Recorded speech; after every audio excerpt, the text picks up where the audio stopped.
and gentlemen, and I'm glad to be today on that stage, and we'll talk about safety and maritime piracy that has been quite critical lately, and we will be tackling the new maritime security trends and other challenges that maritime industry is facing nowadays.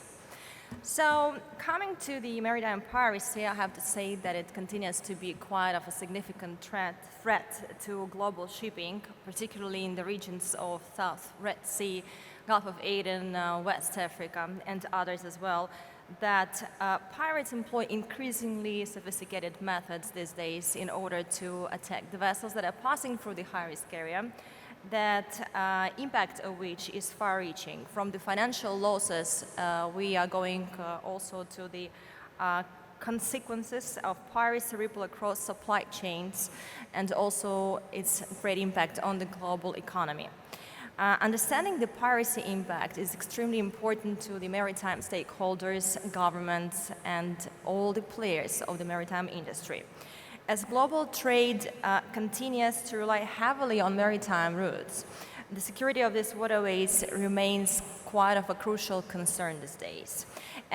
Watching this slide, you can see the IMB piracy report and the latest statistics that says from January up to September, there were reported 79 incidents, 62 vessels were boarded, 6 were hijacked, and 9 faced attempt attacks when 2 were fired upon. And out of all these incidents, 86% of incidents perpetrators successfully gained access to the vessel, with most incidents occurring at night. Also quite concerning is cruelty towards the crew, with 111 crew that were taken hostages, 11 kidnapped, and 3 threatened.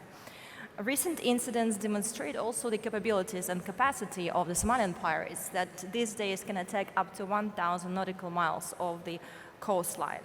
So we'll be talking more detailed about the areas of our concern, and we will come to Red Sea, Yemen, and Gulf of Aden.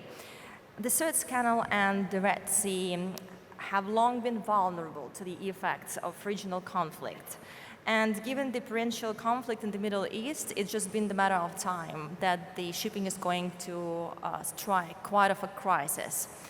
And we think that it was quite inevitable. Nearly 1/3 of global container trade utilizes the Suez Canal, but these days, due to the threat existing out there, most of the vessels, they do better go through the southern tip of Africa, overpassing the canal. Shipping prices that impacts shipping prices and also fossil fuel emissions that have risen dramatically, causing high global inflation and severely harming Egypt's economy and adding to climate change peril. So as of now, we know that it's more than $6 billion of losses occurred. In terms of the world trade, Houthis also succeeded to disrupting global supply chains with a harmful impact, certainly far beyond the militants' expectations. And the shipping costs between Europe and Asia quite increased. Only in October, there were more than 5 attacks happening in the Red Sea, and we can see some attacks just happening with the anti-ship missiles. At the same time, there were involved the unmanned surface vessels and unmanned aerial vessels. Not everyone had quite of a high damage. They just resumed their passages. Nevertheless, there were also severe attacks when one of the vessels sank.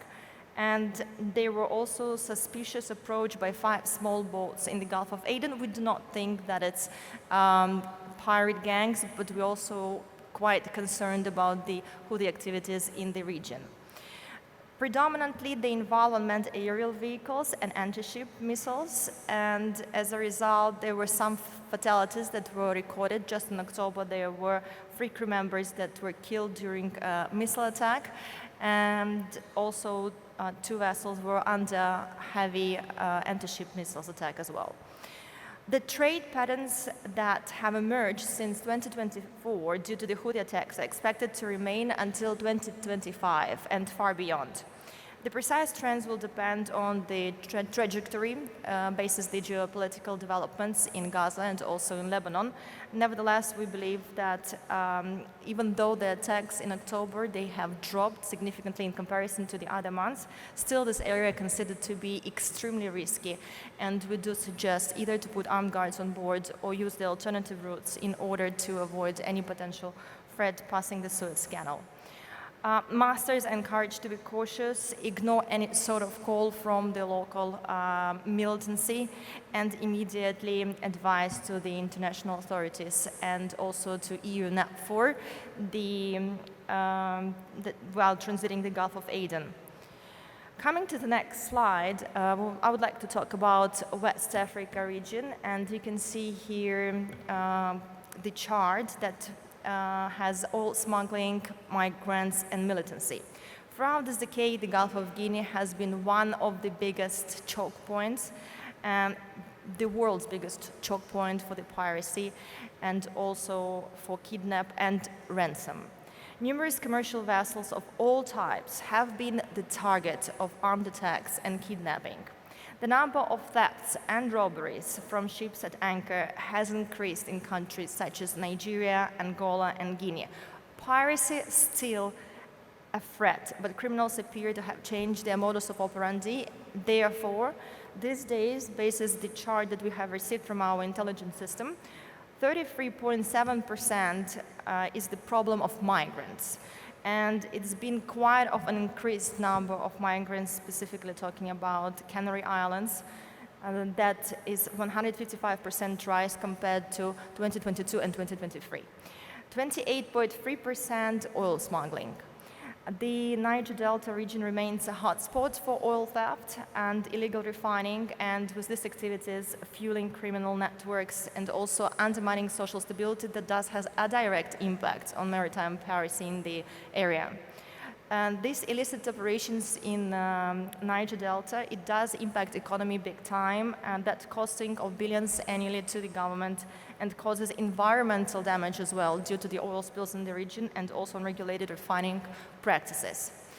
8.97% is militancy. It's very well documented, also basing on our international intelligence system that I'll be talking about later, that we have developed together with our partners. There has been well documented that clashes between the separatist group in the area and the government forces of both Cameroon and Nigeria for the frequent issues that are occurring in the region due to the militancy. Armed groups, they are associated with the Nations League, have repeatedly targeted government forces, oil installations, and workers in attempts to disrupt state control and also assert their pressure. I will try to give a brief on the Indian Ocean and Somalia Basin. Since November 2023, there have been multiple attacks as well, and just recently there was noticed Somali pirates group gang that is operating in the area, and it has the mothership from where all the attacks are occurring. Here, for lots of attention shall be taken when you're passing this area. As of reports as of today, it did raise up to 50% in comparison to the last area and to the last year, and we know that they can operate up to 800 nautical miles of the coastline. Coming to the most interesting part, and I will try to be brief. So we have developed an intelligence system. It calls MARA, Maritime Analysis and Risk Evaluation. And it represents a pivotal innovation in a sophisticated approach towards the intelligence system. It's based on the major intelligence that is collected, such as imagery intelligence, signals intelligence, human intelligence, and other sources, reliable sources, that give us a very vivid database of what is happening out there. It's not concentrated on the high-risk area, but worldwide. It's extremely important for the ship owners, P&I clubs, and all the other maritime stakeholders in order to make the insurance premiums lower, to understand the area issues, and also to make sure their insurance coverage potentially leading to more favorable offers than they had before.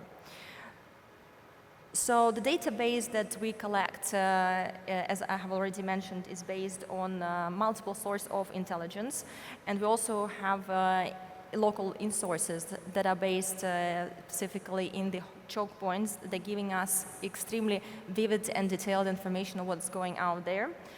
It's a very user-friendly system that has quite a lot of issues involved, such as sea robbery, piracy attack, piracy, kidnap, criminality, migrants, drug smuggling, arms trafficking, oil smuggling, and the rest that might be pivotal in order to pass the high-risk area. One of the important tools that we have in the system is the risk management. That's where the most of attention is given, because it's based on not only on the route that the vessel is taking, but also on the backgrounds of the company and the channels navigation and other aspects of the vessel voyage. Well, coming to the conclusion, because unfortunately we are short in time, I would like to say that the piracy is still there, the threats are still there, and it's not only about the Somalian or Nigerian pirates, it's more about the geopolitics that does have a great impact on the international arena. All the maritime stakeholders shall take these issues very seriously, and the future does depend on the preventive measures that each and every company is taking in order to sail through safe seas. And Safina Security is here to assist you by all means. Thank you very much.